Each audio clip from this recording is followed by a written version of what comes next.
Bonjour, bonjour, bonsoir, bonsoir à tous. J'espère que vous allez bien, que vous avez bien passé la journée, que les choses se déroulent très bien dans votre vie, bien sûr. Eh bien, écoutez, aujourd'hui, on va faire un petit Congo sans, hein. Nous étions à la présidence aujourd'hui.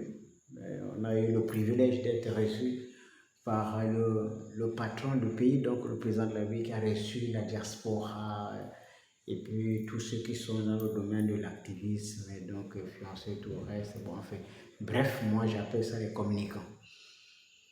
Eh bien, donc, on était dans la salle et puis il était question d'échanger avec notre hôte de un certain nombre des choses. Bon, globalement, c'était bien. Il faut quand même relever quelques petits soucis dans l'improvisation, l'impréparation du côté des activistes et autres, une sorte de mauvaise organisation. Moi, j'ai toujours décrit cette mauvaise volonté, cette mauvaise foi-là. Parce que lorsque on vous dit on a besoin d'une catégorie de personnes, c'est cette catégorie qu'il faut chercher. Mais nous, on a toujours dans la mentalité de quand tu as été contacté, tu préfères aller chercher un frère qui ne fait même pas dans l'activisme.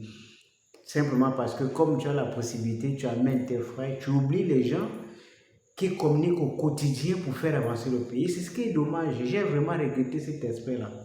Et puis on arrive au niveau du discours. Une catastrophe. Je ne sais pas s'il y avait des gens qui se préparaient à faire des discours. Mais comment quelqu'un peut se lever de sa maison pour venir dans une salle de la présidence de la République qui consomme l'électricité payée par le contribuable gabonais, dans une salle climatisée, en présence du chef de l'État, et tu vas aller dire au chef de l'État ce que toi tu as fait pendant la transition et durant la campagne pour contribuer à l'élection du président. Vous pensez que si les 94% que le président a eu dans chaque province là, vous pensez que tous ceux qui ont bossé là, c'est des gens que le président connaît? Le président ne connaît pas, il n'a même pas reçu tous ces gens-là. Parce que les gens travaillent pour le pays, chacun à son niveau. Donc vous ne pouvez pas mobiliser tout le monde dans la salle pour venir exposer votre problème. Ça veut dire que venez parler de vous, de ce que vous avez fait. Et vous perdez le temps alors qu'il y a des gens qui avaient des propositions à donner au président. Et vous êtes allé exposer vos propres petits problèmes pour votre propre petite personne. C'est embêtant. Moi, je me suis senti même très mal à l'aise. Et heureusement que je n'ai pas perdu du temps.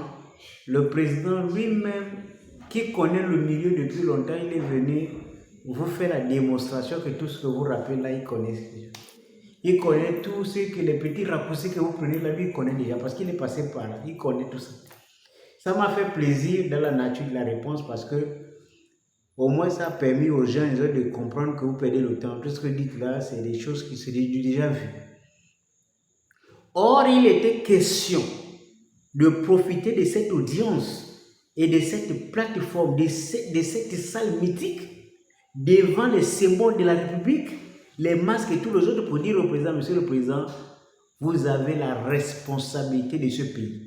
Donc vous avez la lourde responsabilité de dire à ceux qui vous entourent, ça veut dire vos collaborateurs les plus rapides, les plus proches, les vrais problèmes du pays. Entre autres, il y a des gens qui ne font que décéder. On poignarde les gens. Un individu qui sort de chez lui, il est poignardé au couteau alors qu'on a un ministère de l'Intérieur avec une multitude de policiers qui ont pour mission, la première mission, veiller sur les biens des personnes. Sur les biens et des personnes. Ça veut dire qu'on ne peut pas avoir un tel niveau de violence si nous avons une entité qui a la lourde responsabilité de réprimander ce genre de délit. Quelqu'un, il tue une autre personne, il prémédite, il tue, il a le couteau, il tue. C'est-à-dire que même lorsque le président du CS avait donné la proposition de ramener la peine de mort, il y avait des critiques. Vous pensez que quelqu'un qui met fin à la vie d'une personne, vous pensez que c'est normal ça? Vous pensez qu'il le fait expressément, il l'a même prémédité? Le monsieur qu'on avait tué dans les zones de Rio Peka, machin là, le père de famille qui avait laissé 3 gosses là, il partait au travail à 5 heures. Est-ce qu'aujourd'hui les gens se préoccupent de ce qui se passe avec les enfants que ce dernier a laissé? Il a laissé 3 gosses.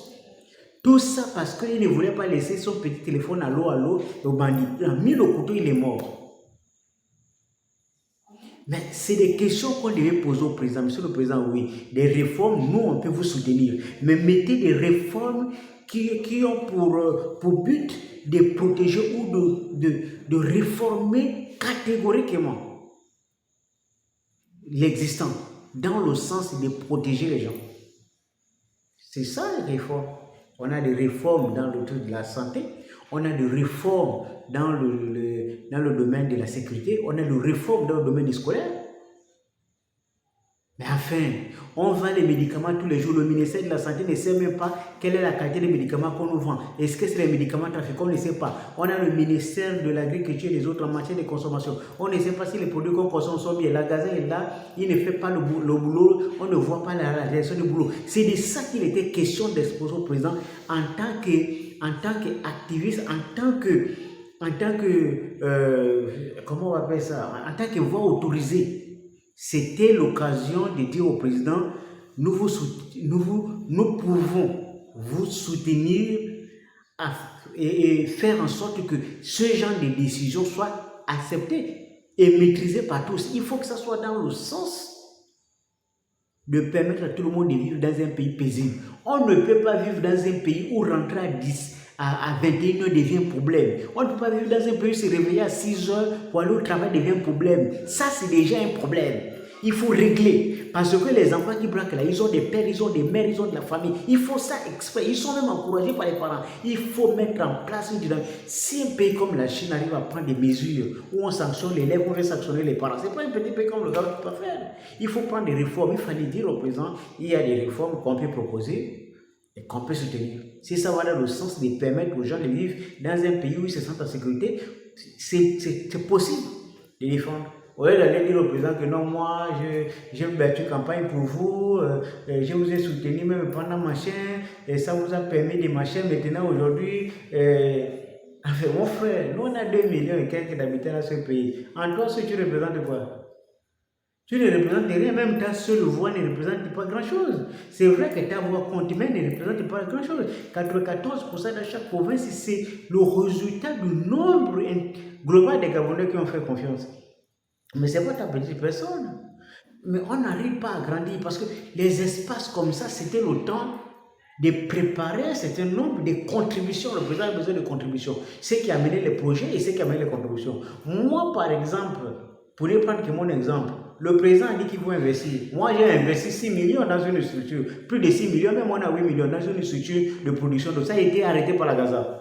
Sans aucune raison. Moi, j'aurais dit ça au président. Parce que le président veut savoir s'il y a des gens de complications. Il devait régler ça sans tenante. Moi, j'allais exposer mon problème au président de la République. J'ai dit, on devait commencer avec les gobelets pour aller en bouteille. La Gaza a arrêté ça.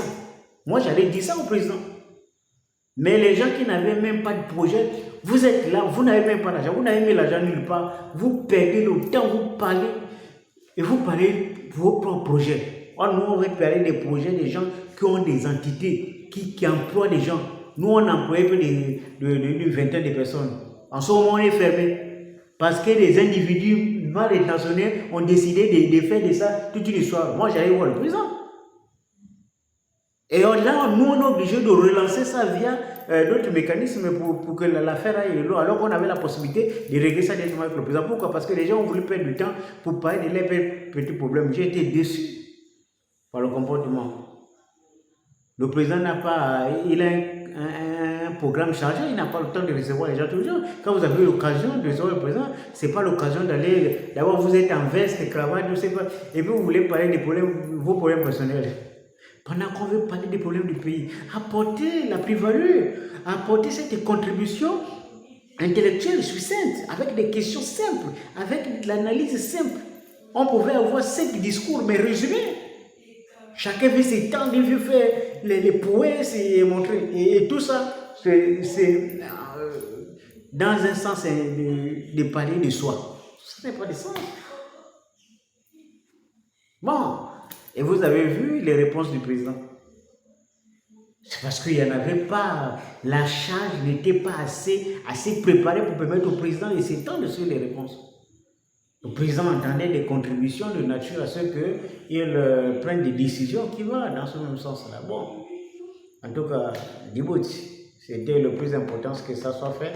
Je pense que le président en est conscient. Et donc, avec son entourage, ils feront le tout possible pour toiletter tout ça. Mais il y a des gens qui veulent entreprendre, qui veulent initier des projets, mais ils ont des blocages au niveau de l'administration. C'est une réalité, un sabotage même. Nous, on allait dire ça, parce que nous sommes des acteurs. On essaie déjà de lancer même au lendemain du coup d'État, quand le président libéré, on s'est lancé. Mais l'administration, moi je pourrais même citer les noms de ceux qui ont barré la route. Et là, on peut ouvrir un débat. Mais vous avez empêché les gens de s'exprimer. À cause de vos bêtises, vous êtes allé parler de vous-même. C'est regrettable quand même. Mais c'était une belle rencontre. Donc, big up à tous ceux qui ont effectué le déplacement du côté de la présence avec pour cette rencontre. Et puis, c'était quand même important de se retrouver avec des Gabonais.